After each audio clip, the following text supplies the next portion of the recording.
Hello everyone, and thank you so much for joining me today. My name is Mademoiselle Lynna, and you can find me at www.scottishsunflower.com. Today we are here for Tarot Tuesday. So, without any further ado, let's get started.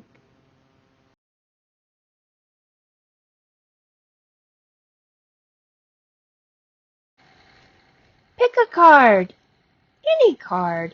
Spirit will lead you to the proper card for you.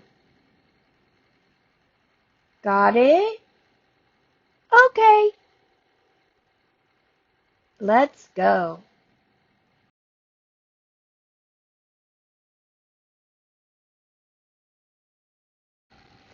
Did you pick card number 1? You got Cinderella. This is magic. Now go to the ball, said the fairy godmother, but be sure to leave before midnight. At the last stroke of midnight, the coach will be a pumpkin again. The horses will become mice, the coachman rats, and the footmen will be frogs. And, she added, your gown will turn back into rags. In this beautiful image, Cinderella is within midnight, the moment of transformation itself. At midnight, she has returned from her momentary glimpse into another world, a world that had been denied her for so long. And she is the only person who knows how she got to transcend class and family boundaries and experience this one night that will come to change her life. But in this image, she knows that the time to return to what has been her reality and wait for the truth to emerge has come. She holds forth the timepiece, the stopwatch, which marks the moment when the world changes.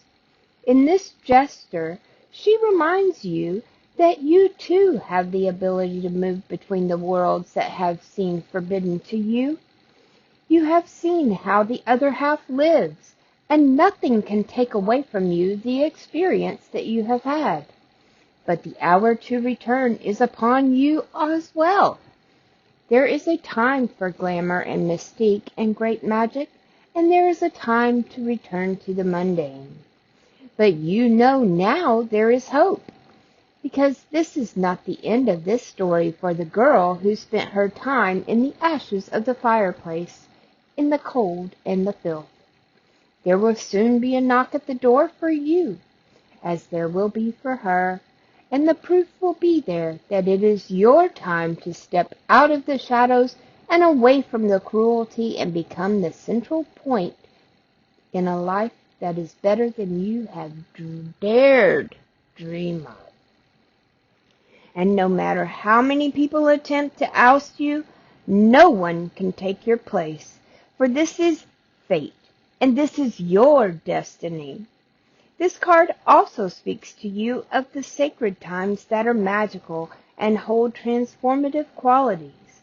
When you make your wishes at those sacred times, change will come, just as it does for Cinderella. What does this mean? Choose your time wisely. Keep to within the instructions. Trust that the outcome will be good. Rebirth. One life ends, another begins. It's like the phoenix arising from the ashes. It is enchantment. Magic is at work. Transparency. Be clear and true. The right person is coming for you.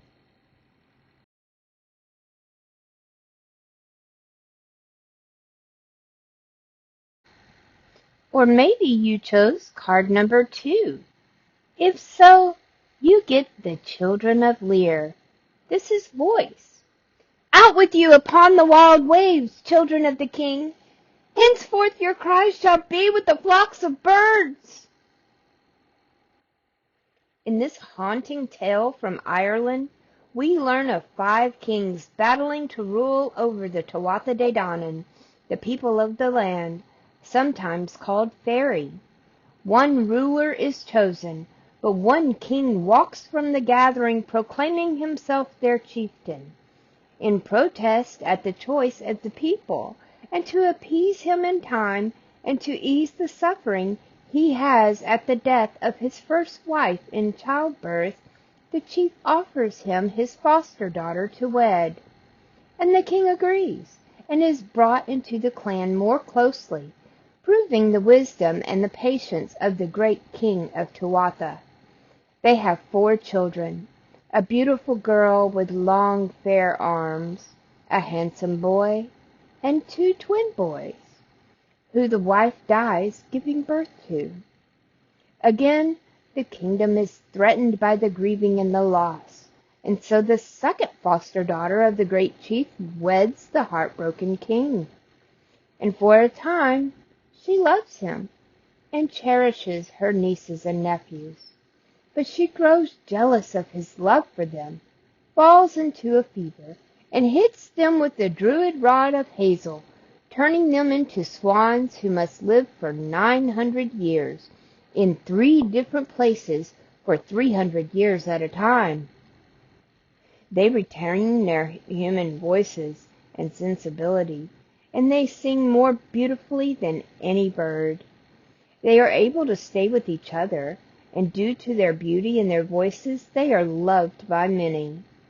The one who cursed them is punished to become a witch of the air, which she remains to this day. And in time, the children of Lear see all their loved ones pass, witness the retreat of the Tuatha De Danann, and see the coming of the monks of the Christ. They are finally freed from their enchantment by a gentle Christian monk, and when they reclaim their human form, they are so ancient that he baptizes them immediately, seeing that they are about to perish. And they die. They die within seconds of being human again.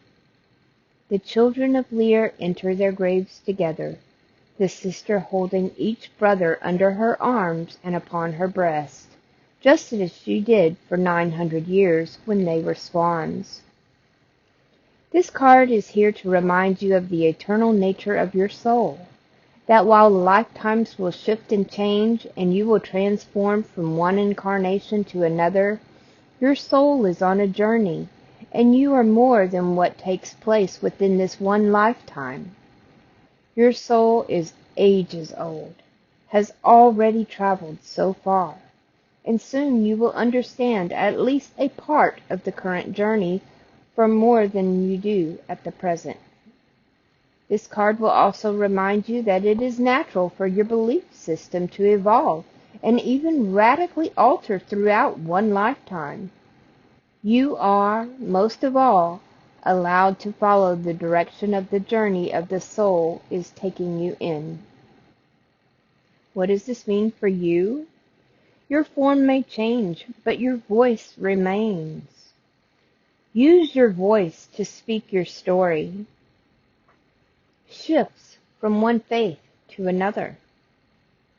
Releasement from a long family burden.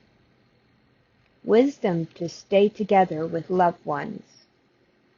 Your suffering will end. You are loved, no matter your form.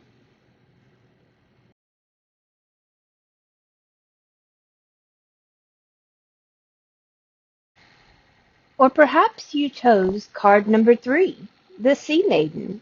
This is promises. Name all thou hast. I have but an old mare of a horse, an old dog, myself, and my wife.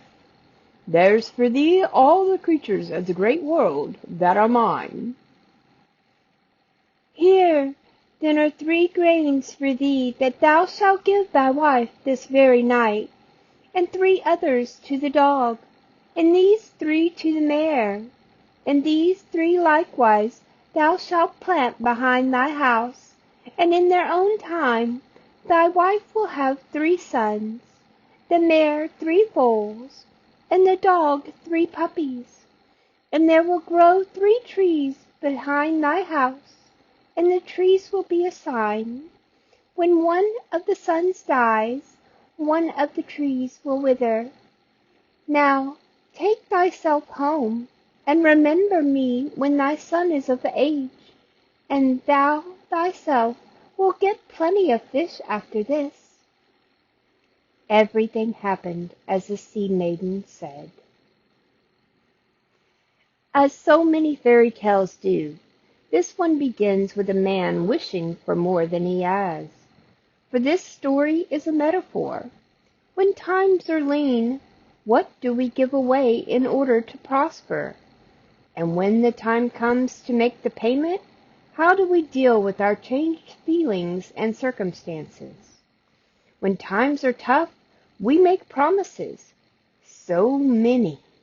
If things get better, we will work hard, love better, take more care, be respectful, and connect more with all that is sacred. For this is what the sea maiden is in this tale. She represents the primordial mother, the archetypical female, and the desire to ask so much from her will need to be balanced. This story did the rounds within the Scottish fishing community, where it is still living strongly until the late 19th century. Because the fisherman needs his catch, he makes a deal with a being known as the Sea Maiden, that she will give him magical grains which will give him an enchanted life, 3 sons, 3 foals, 3 fruit trees, and many catches of fine fish. In return, the lonely Sea Maiden wishes for one of his sons. They strike a deal, and he is due to offer his son to her when the young boy reaches the age of 20. In this card, we are reminded of the power of promises and debt. When we give our word and stake our claim, we will be reminded of this in some way. And although through many magical means the fisherman's other sons do save their brother, it is not without loss. This card questions all of us and reminds us all to remember that the giving of our word is a serious matter. In this, we could also view the tale from the perspective of the Sea Maiden. She is lonely and wishes only for a mate, and she waits a long, long time for this, and keeps her end of the bargain with the fisherman. This tale reminds us that often help is given because we are expected to return the assistance in some way. It also reminds that the sea is our mother. From her the fishes come that feed the communities. But she may also take the sons of those fishermen, drowning them and keeping them for herself as a kind of sacrifice. Although the son in this story is ultimately spared, there is always a debt to be paid. And while this generation may be spared to the sacrifice to the sea, in time it will be made. This also represents a change, moving from the sea to the land, from hunting to farming, from impermanence to some kind of city or site that will endure. It is about the restless heart finding a home, but knowing that a debt still needs to be paid. What does this mean for you? Inherited sadness, madness, family debt, patterns can be cleared for good. Keeping our word. A person is only as good as their word. Be prepared to make a sacrifice. Choosing what you will give up. Honoring a deal fairly made. Changing your fate. Surviving your destiny.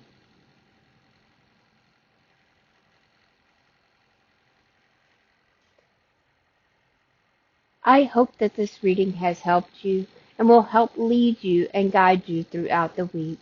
If you feel that it has helped you, please feel free to share this video. And don't forget to like, comment, and subscribe. I will see you all next week. Ta-ta for now.